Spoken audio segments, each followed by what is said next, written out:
Every day, we live with evil. We witness the darkest parts of human behavior. The suffering caused by one individual to another is a latent aspect of our society. As criminal investigators, we delve into that dark side of humanity. We bring the most perverse crimes to the screen and attempt to understand the minds of those who commit the most terrible acts. Hello, welcome to the Crime Documentary Files channel. This is the case of Steven Rios. Little is known about the early life of Steven Arthur Rios, except that he was born in 1977.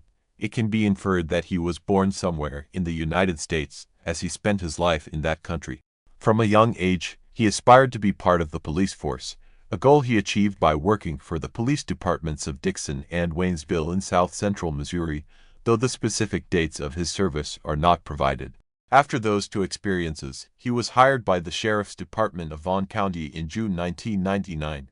However, his stay in Vaughn was brief, and after a month, he resigned following some irregular events that called his performance into question. According to information from the public ministry, Steven used another police officer's name to rent a storage unit. Not satisfied with just using a false identity, he also abused his position by storing objects in a neighboring unit without paying for it and even put a padlock on it. When a problem arose regarding the unpaid storage unit, the other officer, whose identity Steven had usurped, was cited. As a consequence of these actions, Steven was given the option to resign or be fired, and he chose to resign.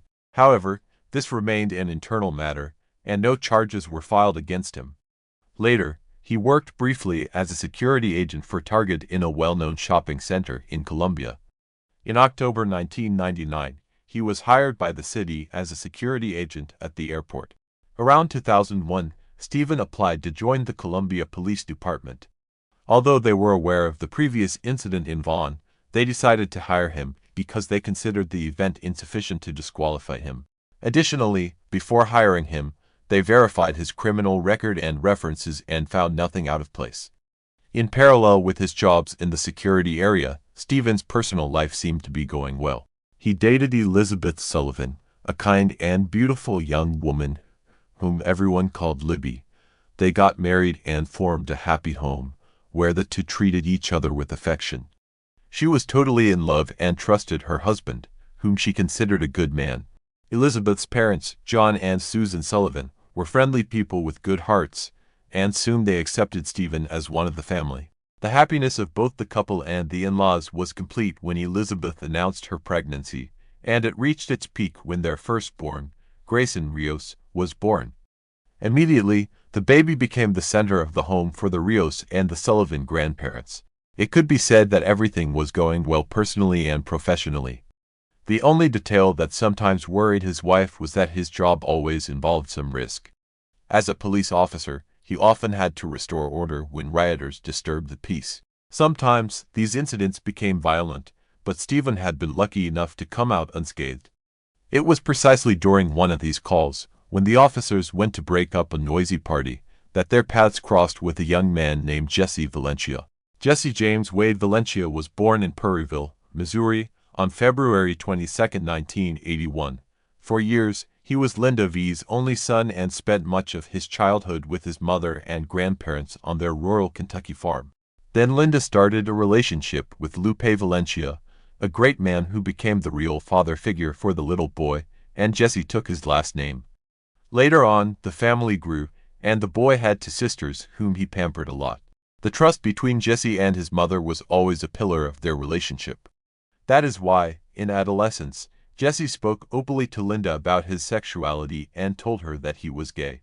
He also told her that he had the feeling he would die very young, though he couldn't explain why. His mother was always loving and did not judge her son for his sexuality. In fact, she was always a great support for Jesse, even when he became an adult. As he grew up, he became an attractive and charismatic young man, so much so that he managed to work as a male model after high school. However, that phase did not last long because the young man moved to Columbia, Missouri, to attend college. He always showed interest in achieving his goals, and college was no exception.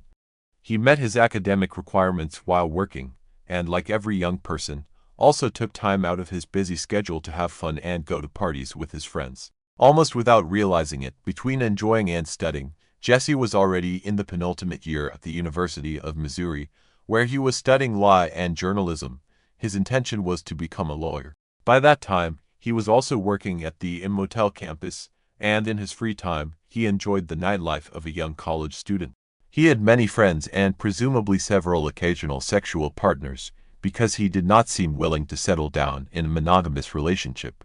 He was openly gay at his university, where he had the support of people who loved him. A forced relationship and a tragedy. His fate crossed with Stevens in April 2004. The police were called to interrupt a college party, where Jesse was one of the attendees and vehemently opposed the police action. The officer arrested him for disturbing public order, but on the way to the police station, Steven made a friendlier approach and asked Jesse a lot of personal questions. According to his friends, Jesse was tremendously surprised when the officer appeared at his door the next day and offered to erase his record for the disturbance at the party in exchange for sexual favors. From then on, they began an association that eventually turned into a sexual relationship, but the rules were set by Steven, who would arrive whenever he felt like it and without prior notice to the student's home. After their intimate encounters, the officer would leave. Apparently, there was no emotional bond, only attraction. And according to other sources, there was more coercion than attraction.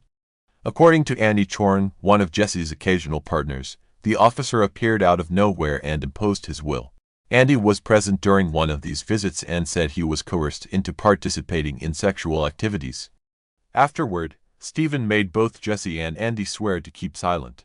The truth was that Jesse was growing tired of the situation. Since the night of the party, more than a month had passed, and Steven continued to appear at his will at Jesse's home. Jesse, who had always been open with his mother, told her that Jesse felt extorted and harassed. To make matters worse, he was almost certain that the officer had given him a false name, making it difficult to put an end to the situation. An unpleasant surprise ended up infuriating Jesse because he was summoned to court for the disturbances after the party. This proved that the charges were never withdrawn, nor was his record cleared as Steven had promised. He was really upset because he had endured the entire unacceptable situation with the police officer in vain. He was willing to report the officer to the police command and was discussing this with his friend Joan Sheridan. However, anger was not a constant state for Jesse, who was known for his festive spirit. On the night of June 4, 2004, he finished his shift at the motel and went to a party on campus, where he had fun and drank with his friends until dawn.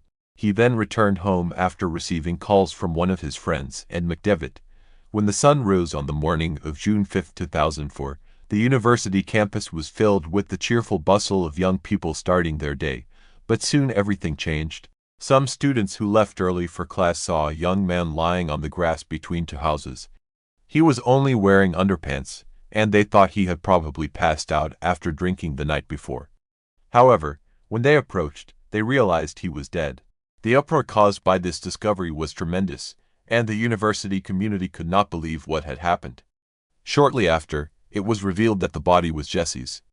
The authorities were notified, and the police arrived at the scene. The officers were shocked by the ferocity of the attack. First, Jesse's throat was squeezed to obstruct all airflow, and if that were not enough, a deep cut was made in his neck with a sharp, serrated instrument. According to the reviews, the body had bruises indicating that Jesse had fought for his life before being suffocated. However, he had no defensive injuries related to the attack with the bladed weapon, so they assumed it happened when he was already unconscious. It was not until the next day that the police arrived at the scene and began to investigate. Jesse's body was found lying on the grass between two houses, and it was confirmed that he had been drinking the night before. He was only wearing underpants, and they assumed he had probably passed out after drinking the previous night. They also found bruises on his neck, indicating he had fought for his life. The authorities asked for any clues about why or how the fatal attack had happened, and an unexpected suspect emerged during the investigation. Andy. He was one of the people interrogated and told the detectives that Jesse had some sort of romance, or at least a sexual relationship with a Columbia police officer. Andy reported that he had seen the officer once when the officer showed up unannounced at Jesse's apartment while they were having intimate relations and ended up joining them. The officer then made them swear to keep it a secret. Andy also made an important revelation by reporting that Jesse had later gotten angry with the officer and threatened to tell his story to the police department. Surprised by this new clue, the investigators asked if Andy knew the officer's name. Andy said the last name was Anderson, but when the two officers with the last name Anderson were investigated, they did not match the description given by Andy. Another significant element arose at that time because one of the agents declared that his nameplate had been stolen, indicating that someone was usurping his identity. Determined to find the suspect, they asked the witness to look at an album of photos of agents. Again, everyone was surprised when he told them it was unnecessary because he had just crossed paths with the officer in the corridor. It was then revealed that it was Stephen, who incidentally was one of the first agents to respond when Jesse's body was found. Investigating the records to verify if Andy's story was reliable, they found that indeed, in April 2004, Stephen had arrested Jesse for causing a disturbance while the officer was putting an end to a noisy party. Jesse's other friends, questioned by the police, corroborated the story that the officer asked him several personal questions while they were in the patrol car and then offered to delete the arrest record if Jesse had sexual relations with him.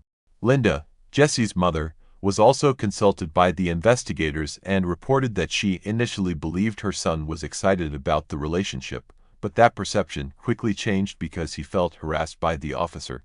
Some friends of the deceased student confirmed the same version about the assault by the officer. However, Jesse's family and friends had different views on why he wanted to report the situation to his superiors. The first version indicated that after having multiple sexual encounters with the officer, Jesse got angry when the records were not deleted. The second was that Jesse found out the officer was married, and the lie offended him. In any case, regardless of the reason, the truth was that the university student was upset and was going to report the situation to higher authorities, which posed a risk for Stephen. With all that data collected, the detectives confronted Officer Stephen.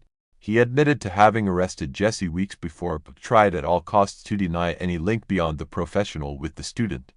However, when he was informed that a witness had identified him as the man who had sexual relations with Jesse, Stephen changed his story. He admitted to having intimate contact with the student at least 6 times, 3 of them while on duty. However, he refused to be involved in the events that led to Jesse's death. According to his story, on the night Jesse was attacked, he drank a few beers with several colleagues and then went home. Stephen's account seemed corroborated by his colleagues and his wife. To verify what the officer said, Elizabeth was also interrogated. She reported that at the time when the events were supposed to occur, she was preparing a drink for the baby, who had woken up early in the morning, and at that moment, her husband arrived home. She stated that he was in a completely normal condition and that his clothes were neither tidy nor stained. Meanwhile, the inquiries continued on campus in search of other witnesses. Jesse's neighbor said he had heard him fighting with someone the night before the discovery of his body but admitted that he was intoxicated and could not specify the time or identify the voices. The news of what happened was the talk of the police station, and several agents mentioned that Stephen usually carried a sharp-toothed instrument with him. However, the officer and his wife denied that he had that.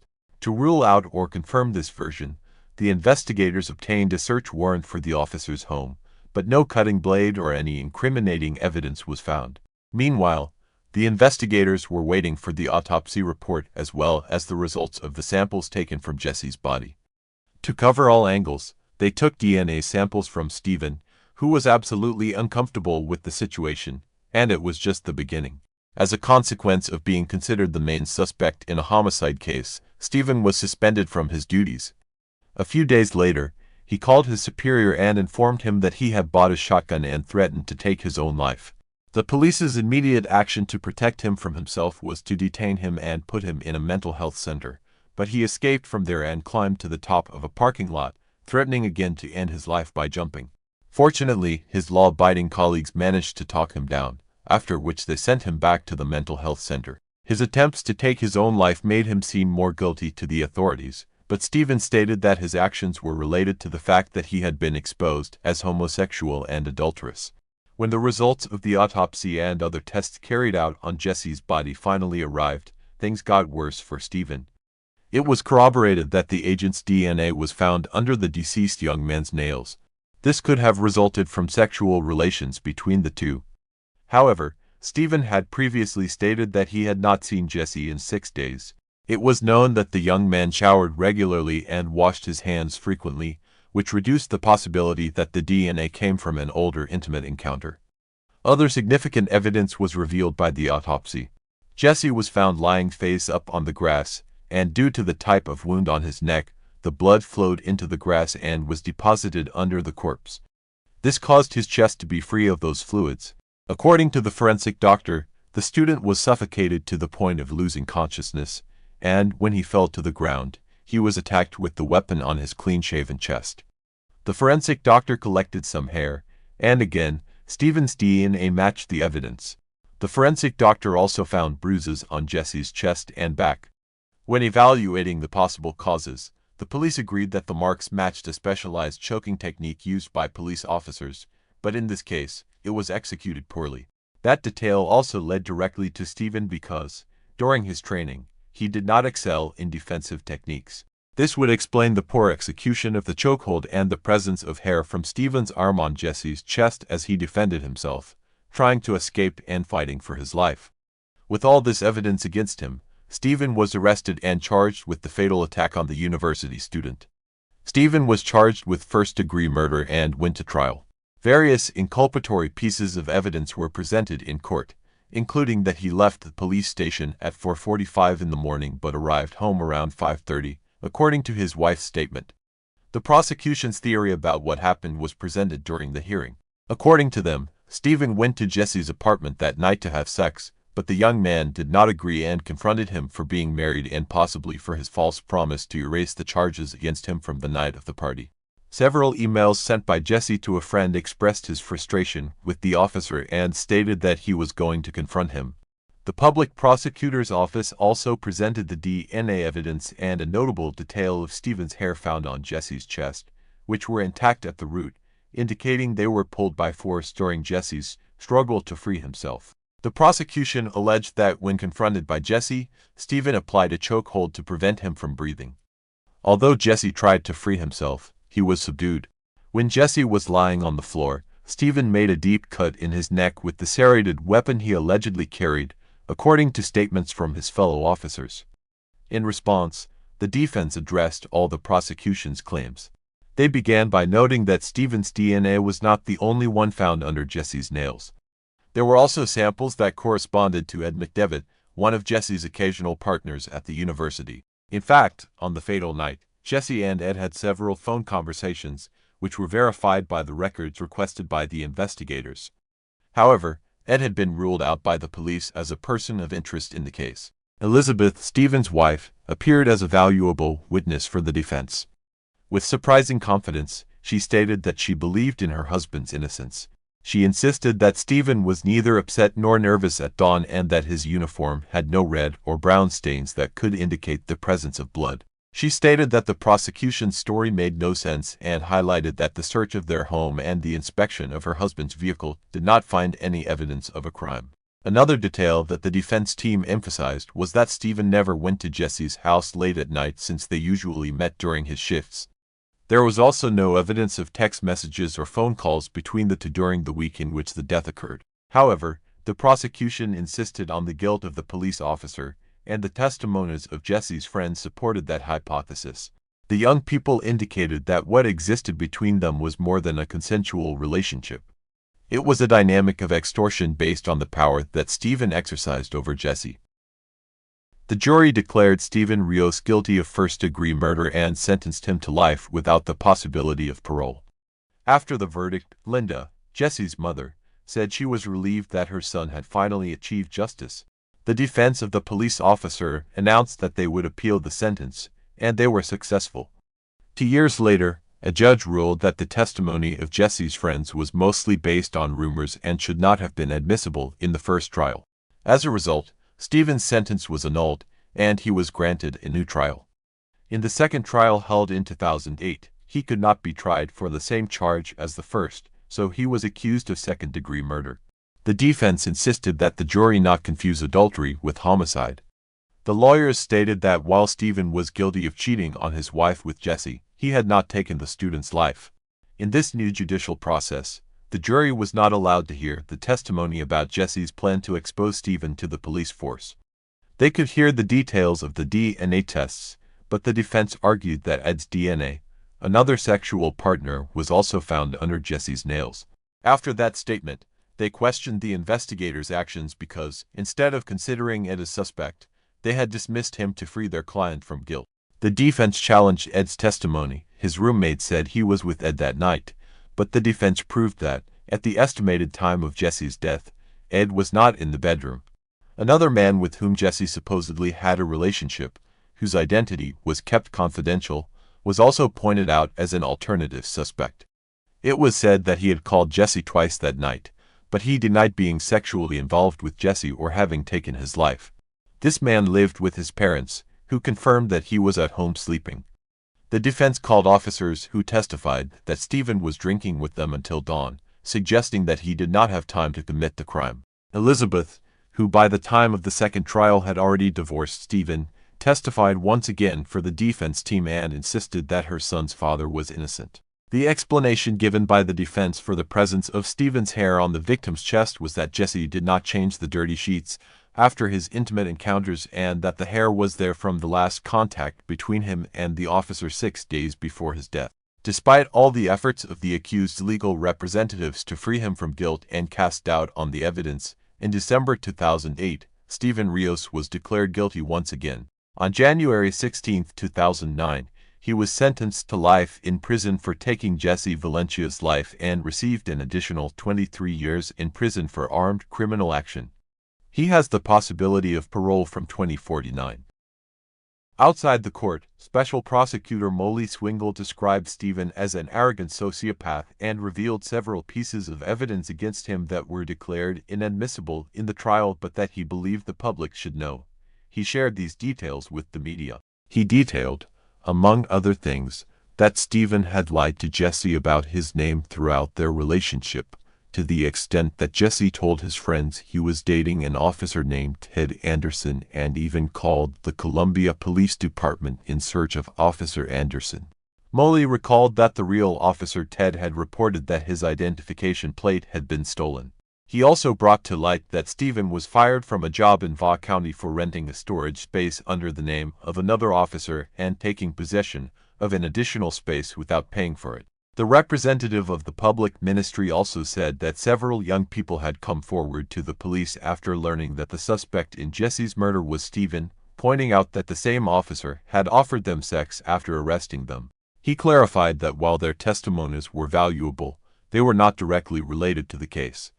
They only served to demonstrate the type of personality the officer had, but they could not be presented since the defense did not present character witnesses. One striking aspect of this case is the support Stephen received from his in-laws, John and Susan Sullivan. Since his second sentence, the former police officer and his in-laws participated in several documentaries to clear his name. They insisted that the evidence presented against him was circumstantial. Elizabeth, his ex-wife, even stated that the real reason his former colleagues in the force turned their backs on him was that they were ashamed of his homosexual relationship with the university student. From their point of view, the police decided to abandon investigations that led to other suspects and focused on incriminating Stephen. According to the latest news that emerged in 2023, Stephen was still behind bars. His son, who was only 4 months old at the time of the events, was visiting him in prison in the company of his father-in-law, John, as Susan had died in 2010. Despite what his ex-wife and in-laws say, the truth is that 24 jurors found him guilty after 2 different trials. What do you think of today's case? We would very much like to read your comments, since your opinion on the case is very important to us. Always remember to do so with the utmost respect for the victim, for the other viewers, and for us, who will be reading them. Before you leave a like and subscribe if you. As is often the case, men want to marry beautiful women, while women want to marry wealthy men. In today's world, people sometimes value money more than human life, but is that true for today's story? Welcome back to Crime Documentary Files. On the morning of February 7, 2013, an Asian woman named Wang was waiting for her friend, Navi, to join her for coffee and a chat. However, Novi never showed up, and her phone was unreachable, which made Ms. Wang very worried. She decided to go to Novi's house to check on her. When she arrived, she encountered a white man in his early 70s, who introduced himself as John Chardon, Novi's husband. John told Ms. Wang that his wife had left the house that morning, which made Ms. Wang very suspicious. Even stranger, there were two women in their 30s in the house. When asked, John explained that they were his daughters from a previous marriage. While the explanation seemed reasonable, Ms. Wang still felt uneasy. How could someone who was cheerful, had dinner the previous evening, and even made plans to meet for coffee the next day, suddenly leave? Furthermore, Novi had two young children and a beauty salon, making her sudden departure very questionable. Thinking quickly, Ms. Wang made up an excuse to enter the house and take a look around. Having visited several times before, she was familiar with the layout of her friend's home. She noticed that the carpet in John and his wife's bedroom was strangely wet, and a long rug was missing. John explained that he had just used a carpet cleaner that morning, which accounted for what Ms. Wang observed. However, she still felt uneasy, so she decided to call the police. When the police arrived, they only found John, as his two daughters had already left. From John's statements, the police learned that his wife, Novi, was from Indonesia. After marrying John, they lived together in Upper Kumara, north of Gold Coast. John stated that when he woke up at 6 a.m. that morning, he heard his wife mention going out, but being half asleep, he didn't remember where she said she was going. John recounted that during their conversation earlier that day, Novi seemed very out of control. He even hinted that she might have sold her jewelry worth 70,000 AUD to get some cash. He recalled, in frustration, she should hurry up and bring her foolish head home rather than wandering the streets, but he also said that he was very worried about his wife's safety. When asked by the police if he had done anything harmful to his wife, John emphasized that he was a philanthropist who had helped many poor families in the Philippines. He firmly stated that he had no idea where his wife had gone, did not know what had happened to her, and had never done anything to harm her. However, the next day, John took his and Novi's two children, aged 7 and 9, and flew to Indonesia. When contacted by the police, John said he had to travel for work and that his plane tickets had been booked in advance, and he wouldn't be back for 2 weeks. With his wife missing and the police investigating, his decision to travel for business only increased their suspicions about him. However, the police had no grounds to arrest him, since they were still unsure whether the missing person was alive or dead. Therefore, the most critical task at that moment was to find Novi. The police reviewed surveillance footage from the surrounding area multiple times. They noted that the night before Novi's disappearance, a camera at a gas station captured her on video. She was driving a dark blue Volvo. 11 p.m. neighbors still saw her at her home. From that point until the following morning, no one saw her again. Novi seemed to have vanished without a trace. Consequently, the police sealed off the house as a crime scene and conducted a thorough search of the entire property. They discovered a urine stain on the bedroom carpet, which was identified as Novi's. Other than that, there were no useful clues.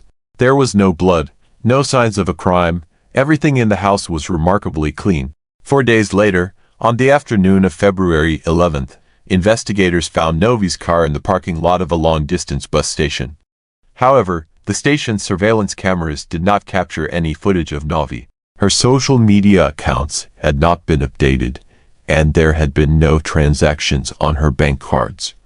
Thus, the police speculated that there was a possibility Novi had been murdered. Currently, the primary suspect remains her husband, John. Therefore, the police began examining the marital relationship between John and the victim to identify any potential motives for the crime. John Chardon owned two factories near the Gold Coast that produced industrial lubricants, along with an investment project in mining and a company he founded with his first wife in 1986, in which he held a 50% stake. John's total assets were estimated to be around 7 million AUD. Before marrying Novi, John had been divorced 5 times. In 2000, John met Novi in Indonesia. Born in 1975, Novi was 32 years younger than John. She lived on the island of Java, Indonesia, and had never left the country, although she had always dreamed of seeing the world. When they met, John was 57 years old, and Navi was 25. At that time, John's assets were valued at 2.2 million AUD, a sum that Navi could never have imagined. John was very fond of Navi, a young and beautiful woman, and he began pursuing her passionately.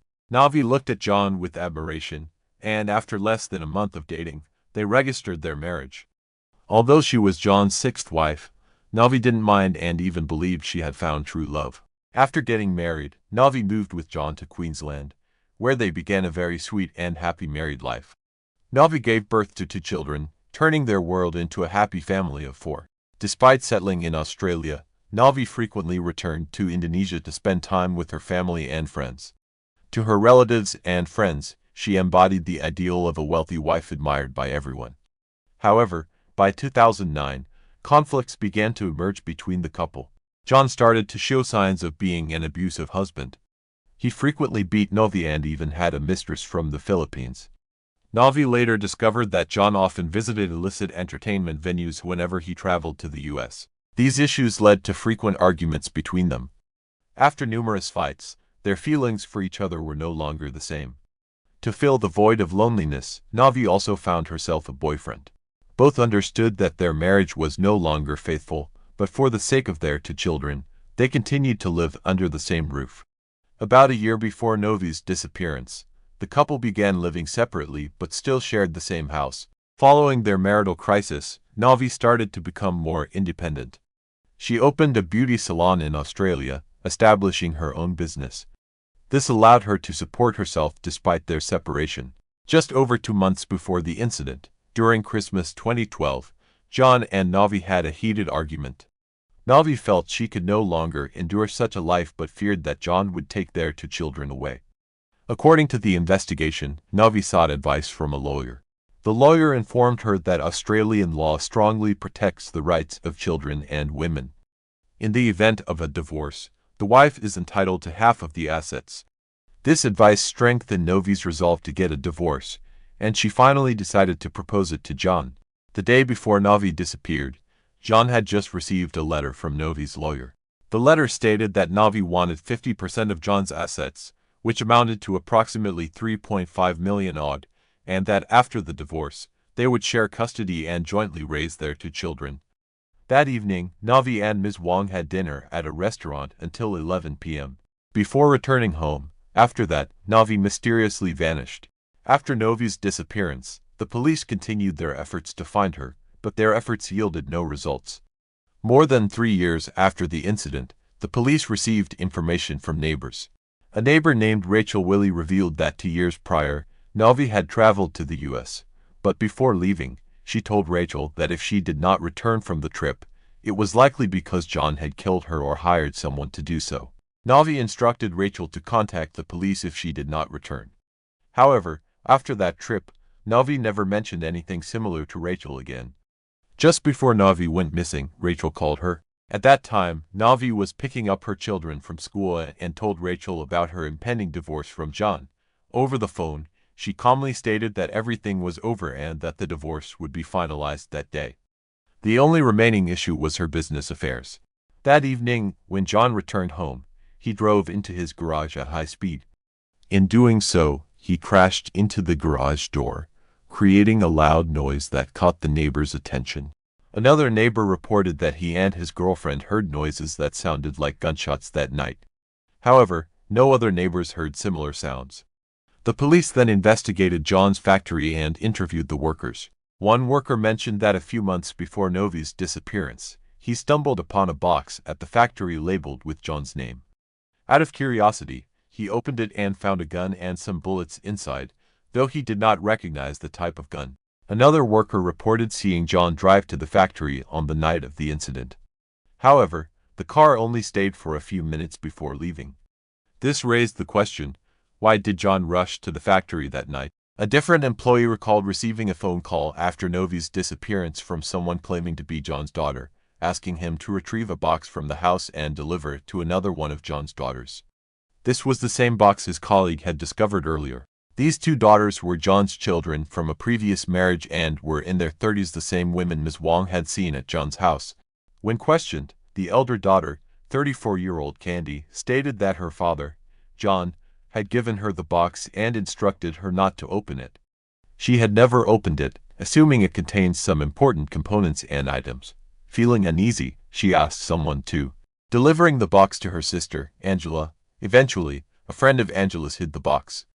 The police asked Candy if her father had given her the box on the morning after Novi's disappearance, but Candy denied this. However, she admitted that she and her sister had indeed been at their father's house the morning after Novi went missing. Throughout the investigation, the police believed that if Novi was killed at the house, it would have been very difficult for John, at the age of 66, to move the body and clean up the house by himself unless he had help. So, could his two daughters have assisted him? In 2014, the police discovered that John and Novi had previously lived in another villa on the Gold Coast, located in the Newton area. This house was quite secluded and had been excavated and repaired multiple times. 1 year after the incident, the investigative team suspected that this location might hold clues, so they brought in digging equipment and excavated for meters deep in the yard. They found two cars, a white Ford F-100 and a black Nissan Navara. But why did John bury these two cars? On March 13, 2014, the Australian police issued a public reward of 250,000 AUD for anyone who could provide valuable clues about Novi's disappearance. This reward led to numerous tip-offs from the public. One witness reported that around 10 a.m. on February 10, the day before Novi's car was discovered, they saw the car at the bus station. There were some clothes scattered around the car and an older woman standing nearby looking worried. Across from Novi's car was a white Ford with a short, overweight, bald man and a young woman trying to start the car. The witness mentioned that the scene looked very suspicious, particularly with the clothes scattered around. Subsequently, the police discovered through surveillance footage that the white Ford seen at the bus station that day was one of the two cars unearthed from the villa. So, was the bald man the witness saw John, and were the two women his daughters? On January 28, 2015, a search team consisting of 50 volunteers conducted a search and excavation near another property of John's in a rural area, covering a total search area of 3.6 hectares. However, they found nothing suspicious. By June 17, 2016, after 3 years of investigation, the police had collected 200 witness statements and finally had enough circumstantial evidence to arrest John and charge him with murder. However, moving from an indictment to a conviction was still a long journey. As the investigation continued, people began to uncover the dark side of the seemingly charitable man, revealing him to be a depraved, perverse individual. The police discovered that, in the 1990s, John had a criminal record and had been convicted of child sexual abuse. After being detained, John continuously denied killing his wife. The police made a covert arrangement with Peter Ford, one of John's cellmates, to act as an informant. A seasoned con artist and money launderer with over 15 years of experience, Peter agreed to obtain a confession from John in exchange for a reduced sentence. Peter testified in court that on the night of March 31, 2015, John had a mental breakdown in his cell and confessed to him about killing Novi. Novi, John said, was killed using the weapon in the mysterious box. After dismembering her body, around 8 p.m., he took Novi's remains to Southport, Queensland, and dumped them into the sea. To avoid detection by fishermen, John even tied weights to Novi's body and punctured her stomach so that gases wouldn't cause it to float. He did this because he didn't want Novi to receive half of his assets. John also used ammonia to thoroughly clean the room and carpet to ensure no DNA or forensic evidence was left behind. However, John's lawyer argued that Peter's testimony in court did not match the initial case records, suggesting he might have lied. Although Peter adamantly denied this, his solitary testimony was indeed insufficient to completely convince the jury. Was there more to this case than met the eye? Just when it seemed the case had hit a dead end, a man from the Philippines agreed to testify. This man, named Mazo, stated that he and John had met on a dating app and had been lovers since 1998. John began sponsoring poor families in the Philippines, including funding some impoverished students to attend university. However, John demanded that these students fulfill his sexual desires as a form of repayment. In return, he would provide additional support, such as repairing their homes and supplying food. John told the judge that this wasn't perverse but just his unique way of loving someone. In 2012, John met Mazo on a dating platform, and early that year, they met at a hotel in the Philippines. John asked Mazo if he could kill someone. Although Mazo was surprised, he tried to stay calm and asked, "Who do you want to kill?" John replied, "I want to kill my wife," and added that if Mazo couldn't do it, he could help find a hitman. John even offered to pay $10,000 to have Navi killed discreetly. Mazo told John he would find a way to hire a hitman, but in reality, he didn't know anyone and had no idea where to start. John believed him and urged Mazo to act quickly when Navi went to Thailand for cosmetic surgery. In an email, John described his wife as despicable, cold, selfish, and greedy. He claimed she neglected their children and was having an affair. If they divorced, John couldn't bear to see his wife and her boyfriend become wealthy, and most of all, he didn't want to share his assets. In April 2012, John transferred $2,500 to Mazo. Mazo replied that they just needed to wait until John was present, and then they could proceed. At this point, John was convinced Mazo had found a hitman, but in reality, Mazo was just looking to extort money from him. After discovering Mazo's extortion attempt, John still transferred an additional $1,000.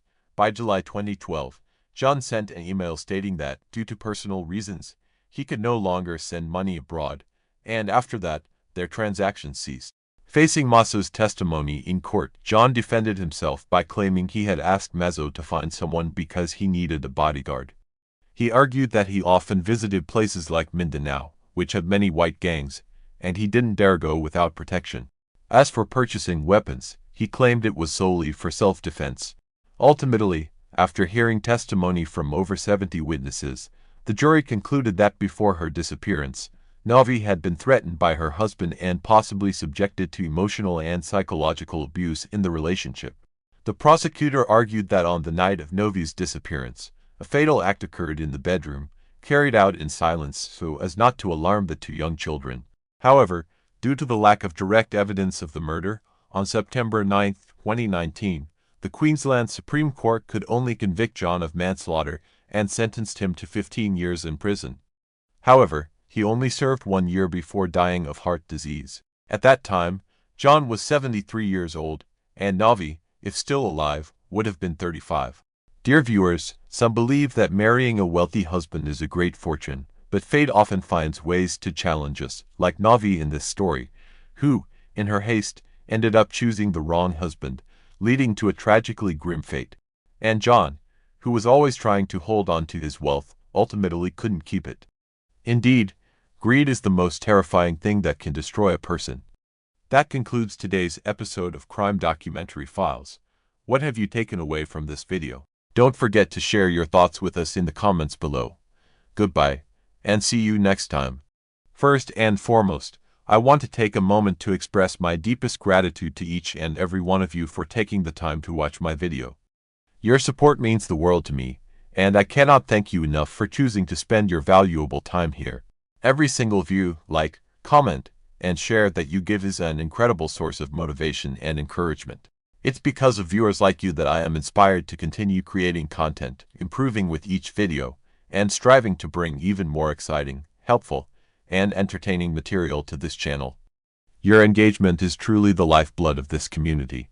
Whether you're here for the first time or have been following me for a while, I appreciate your presence and involvement so much.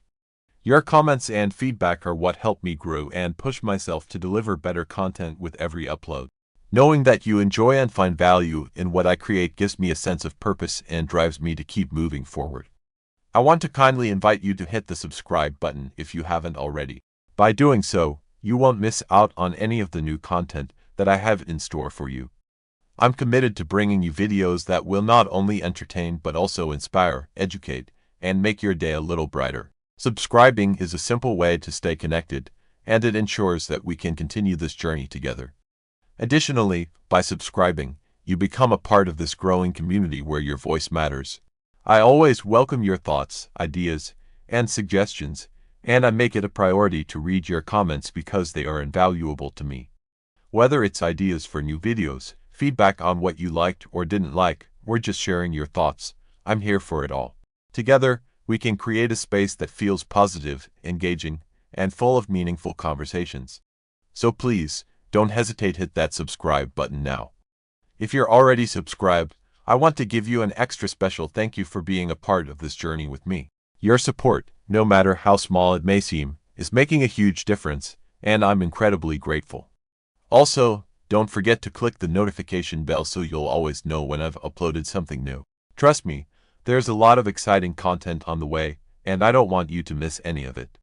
Once again, thank you so much for being here, for watching, and for supporting this channel in any way you can. I appreciate each and every one of you, and I can't wait to see what the future holds as we continue to grow together.